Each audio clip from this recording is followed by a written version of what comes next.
আচ্ছা, ঘুম বলতে আমরা সাধারণত কি বুঝি? নিছকই বিশ্রাম, তাই না? কিন্তু যদি বলি আপনার সেরা পারফরম্যান্স, তীক্ষ্ণ স্মৃতিশক্তি আর একটা পুরোপুরি সুস্থ জীবনের চাবিকাঠি আসলে এই ঘুমের মধ্যেই লুকিয়ে আছে। আজকের এই আলোচনায় আমরা ঠিক এটাই জানব যে ঘুম কেন শুধু একটা প্রয়োজন নয়, বরং এটাই আপনার আসল সুপার পাওয়ার।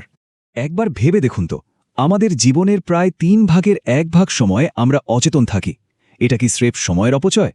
মানে বিবর্তনের দিক থেকে দেখলে এই ঘুমন্ত অবস্থাটা তো সাংঘাতিক ঝুঁকিপূর্ণ ছিল। যে কোনো শিকারী হামলা করতে পারত, খাবার খোঁজা যেত না। তাহলে প্রশ্ন হলো, প্রকৃতি এত বড় একটা ঝুঁকি নিলই বা কেন?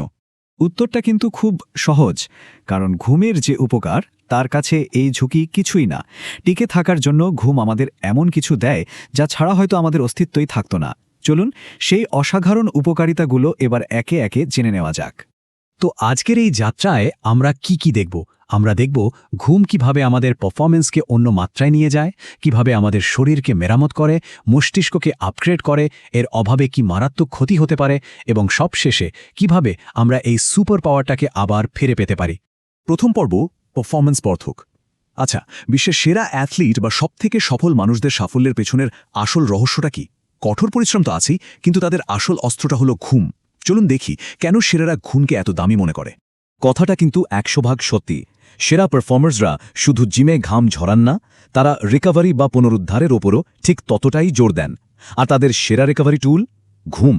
কারণ ঘুমই হলো সেই সময়টা যখন শরীর আর মস্তিষ্ক পরের দিনের কঠিন চ্যালেঞ্জের জন্য নিজেদেরকে তৈরি করে। যেমন ধরুন বাস্কেটবলের কিংবদন্তি লেব্রন জেমস বা টেনিসের রজার ফেদেরার, তারা তাদের সাফল্যের জন্য ঘুমকে সর্বোচ্চ গুরুত্ব দেন। এমনকি উসাইন বোল্ট, ভাবা যায়, অলিম্পিকের দুটো দৌড়ের মাঝেও ঘুমিয়ে নিতেন, কারণ তারা জানতেন আসল খেলাটা শুধু মাঠে নয়, বিছানাতেও হয়। আসল শক্তিটা আসে পুনরুদ্ধার থেকে। কিন্তু ঘুম ঠিক কিভাবে এই ম্যাজিকটা করে? এর উত্তরটা কিন্তু লুকিয়ে আছে ঘুমের এক জটিল গঠনের মধ্যে। চলুন ঘুমের এই আর্কিটেকচার বা গঠনতন্ত্রটা একটু সহজ করে বুঝে নেওয়া যাক। দেখুন, ঘুমকে মূলত দুটো ভাগে ভাগ করা যায়, NREM আর REM। সহজ করে বললে NREM ঘুম হলো আপনার শরীরের সার্ভিসিং টিম, যারা সারা রাত ধরে শরীরের সব ক্ষতি মেরামত করে। আর REM ঘুম হলো আপনার মনের লাইব্রেরিয়ান, যে কিনা সারাদিনের পাওয়া সব তথ্য আর স্মৃতি সুন্দর করে গুছিয়ে রাখে। আমাদের সুস্থতার জন্য কিন্তু এই দুটোই সমানভাবে দরকার। এবার আসা যাক দ্বিতীয় পর্বে, রাতের পুনরুদ্ধারকারী দল। আমরা যখন ঘুমিয়ে পড়ি তখন আমাদের ভেতরে একদল বিশেষজ্ঞ কাজে নেমে পড়ে। এরা সারারাত ধরে আমাদের শরীর আর মস্তিষ্কের মেরামতি আর পরিষ্কারের কাজ করে। চলুন দেখি এই অদৃশ্য কর্মীরা কিভাবে তাদের কাজটা করে। শুনতে খুব সাধারণ মনে হতে পারে, কিন্তু প্রক্রিয়াটা একদমই অসাধারণ। সারাদিন আমাদের মস্তিষ্ক যে এত কাজ করে, তার ফলে কিছু বর্জ্য পদার্থ বা টক্সিন তৈরি হয়। ঠিক যেমন একটা ব্যস্ত শহরের রাস্তায় আবর্জনা জমে, ঘুমের সময় আমাদের মস্তিষ্ক ঠিক সেই আবর্জনাগুলোই পরিষ্কার করে। এই অসাধারণ কাজটা করে মস্তিষ্কের নিজস্ব এক ক্লিনিং সিস্টেম, যার নাম গ্লিমফ্যাটিক সিস্টেম। আর সবচেয়ে অবাক করা ব্যাপার কি জানেন? এই সিস্টেমটা আমরা যখন ঘুমিয়ে থাকি তখন জেগে থাকার চেয়ে প্রায় 10 গুণ বেশি সক্রিয় হয়ে ওঠে। প্রক্রিয়াটা সত্যিই দারুণ। প্রথমে মস্তিষ্কের কোষগুলো একটুখানি সংকুচিত হয়ে নিজেদের মধ্যে ফাঁকা জায়গা তৈরি করে। এরপর সেরিব্রোস্পাইনাল ফ্লুইড নামে এক বিশেষ তরল সেই ফাঁকা জায়গা দিয়ে ঝর্ণার মতো বয়ে গিয়ে দিনের বেলা জমে থাকা সব বর্জ্য ধুয়ে সাফ করে দেয়। এর মধ্যে কিন্তু আলজাইমারের জন্য দায়ী বিষাক্ত প্রোটিনও থাকে। কিন্তু এই পুনরুদ্ধার শুধু মস্তিষ্কের মধ্যেই সীমাবদ্ধ থাকে না। গভীর ঘুম আমাদের পুরো শরীরের ওপর একটা দারুণ ইতিবাচক প্রভাব ফেলে। এটা আমাদের শারীরিক স্বাস্থ্যের ভিত গড়ে তোলে। গভীর NREM ঘুমের সময় আমাদের শরীর থেকে গ্রোথ হরমোন বের হয়, যা পেশি মেরামত করে, টিস্যু পুনর্গঠন করে। শুধু তাই না, আমাদের ইমিউন সিস্টেম বা রোগ প্রতিরোধ ক্ষমতাও এই সময়ে রিচার্জ হয়ে যায়, আর শরীরের ভেতরে থাকা প্রদাহ বা ইনফ্লেমেশন কমে আসে। আর হ্যাঁ, আমাদের হার্টের জন্য ঘুম একটা বিশাল সুরক্ষা কবচের মতো কাজ করে। এটি আমাদের হার্টকে প্রতিদিনের জন্য প্রয়োজনীয় বিশ্রাম দেয়। এই টেবিলটা দেখুন, NREM ঘুমের সময় আমাদের ব্লাড প্রেশার আর হার্ট রেট দুটোই কমে আসে। বিজ্ঞানীরা একে বলেন নকটার্নাল ডিপিং। রাতের এই ডিপ বা পতনটা আমাদের রক্তনালীকে আরাম দেয় আর হার্টকে প্রয়োজনীয় বিশ্রাম দিয়ে লম্বা সময়ের জন্য সুস্থ রাখে। এখন চলুন দেখি ঘুম কিভাবে আমাদের মস্তিষ্ককে একটা সুপার কম্পিউটারের মতো আপগ্রেড করে। এটা শুধু পুরনো ডেটা ডিলিট করে না, বরং স্মৃতিকে আরও মজবুত করে আর সৃজনশীলতাকে দেয় নতুন ডানা।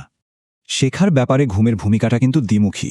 শেখার আগে ভালো ঘুম আপনার মস্তিষ্ককে একটা খালি হার্ড ড্রাইভের মতো প্রস্তুত করে, যা নতুন তথ্য সহজে গ্রহণ করতে পারে। জানেন কি, ঘুম কম হলে নতুন কিছু মনে রাখার ক্ষমতা প্রায় 40% পর্যন্ত কমে যেতে পারে। আর শেখার পরে ঘুম সেই নতুন তথ্যগুলোকে পার্মানেন্টলি সেভ করে, মানে শর্ট টার্ম মেমোরি থেকে লং টার্ম মেমোরিতে পাঠিয়ে দেয়। ঘুম শুধু তথ্যই গোছায় না, এটা আমাদের আবেগকেও ম্যানেজ করতে সাহায্য করে। অনেকটা রাতের বেলার ফ্রি থেরাপি সেশনের মতো। প্রতিদিনের মানসিক চাপ আর আবেগীয় অভিজ্ঞতাগুলোকে প্রসেস করার জন্য ঘুম একটা প্রাকৃতিক নিরাময়ের কাজ করে। বিজ্ঞানের ভাষায় একে বলে sleep to forget, sleep to remember model. REM ঘুমের সময় আমাদের মস্তিষ্ক কষ্টকর স্মৃতিগুলো থেকে আবেগ বা অ্যাংজাইটির অংশটুকু মুছে ফেলে, কিন্তু মূল শিক্ষাটা ধরে রাখে। এর ফলে আমরা অভিজ্ঞতা থেকে শিখতে পারি, কিন্তু তার সাথে লেগে থাকা নেতিবাচক আবেগগুলো আমাদের আর কষ্ট দেয় না। আমরা তো প্রায় বলি সমস্যাটা নিয়ে একটু ঘুমিয়ে নিই, কাল সকালে ঠিক সমাধান পেয়ে যাব। এই কথাটা কিন্তু মোটেও কথার কথা নয়, এর পেছনে সলিড বিজ্ঞান আছে। ঘুম সত্যি সৃজনশীল সমস্যা সমাধানে সাহায্য করে। এই চারটাই দেখুন না, একটা গবেষণায় দেখা গেছে যারা শুধু বিশ্রাম নিয়েছেন বা শুধু NREM ঘুমিয়েছেন তাদের সমস্যা সমাধানের ক্ষমতায় কোনোই উন্নতি হয়নি, কিন্তু যারা REM ঘুম সহ একটা ছোট্ট ন্যাপ নিয়েছেন তাদের ক্রিয়েটিভিটি এক লাফে প্রায় 40% বেড়ে গেছে। অসাধারণ, তাই না? এর কারণ হলো ঘুমের দুটো পর্যায় এখানে একসাথে একটা টিমের মতো কাজ করে। প্রথমে NREM ঘুম আপনার জানা তথ্যগুলোর মধ্যেকার সাধারণ নিয়ম বা প্যাটার্ন খুঁজে বের করে।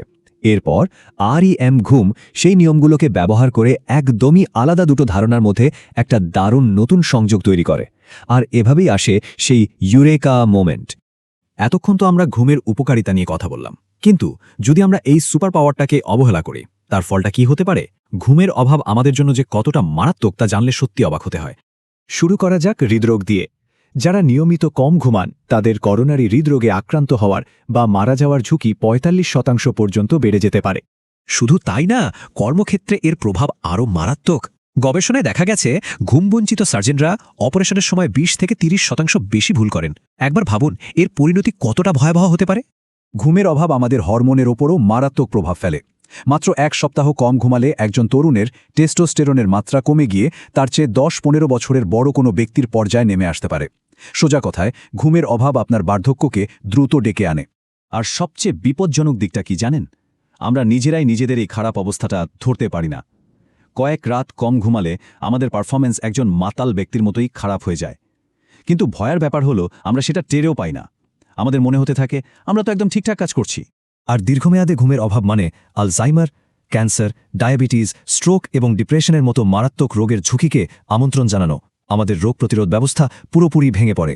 এক কথায়, ঘুমকে অবহেলা করা মানে শরীরকে রোগের দিকে ঠেলে দেওয়া। তো ঘুমের গুরুত্ব আর এর অভাবের ভয়ঙ্কর পরিণতি সম্পর্কে আমরা জানলাম। এখন প্রশ্ন হলো, এই সুপার পাওয়ারকে আমরা ফিরে পাবো কিভাবে? চলুন কিছু সহজ কিন্তু খুবই কার্যকরী বিজ্ঞানসম্মত উপায় জেনে নিই। ভালো ঘুমের জন্য মাত্র কয়েকটা সহজ নিয়ম মেনে চললেই হবে। ১. নিয়মানুবর্তিতা। প্রতিদিন একই সময়ে ঘুমাতে যাওয়া এবং ওঠা, ছুটির দিনেও।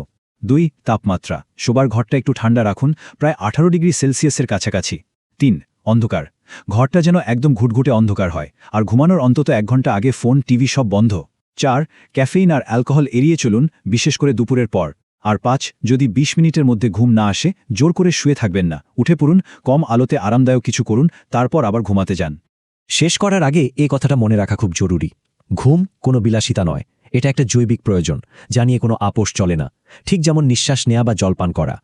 প্রকৃতি আমাদের সবাইকে এই অসাধারণ সুপার পাওয়ারটা দিয়েছে, যা প্রতি রাতে নিচে থেকেই রিচার্জ হয়। এখন সিদ্ধান্ত আপনার। আপনি কি এই শক্তিকে কাজে লাগিয়ে নিজের সেরা সংস্করণ হয়ে উঠবেন, নাকি একে অবহেলা করে তার মূল্য চোকাবেন?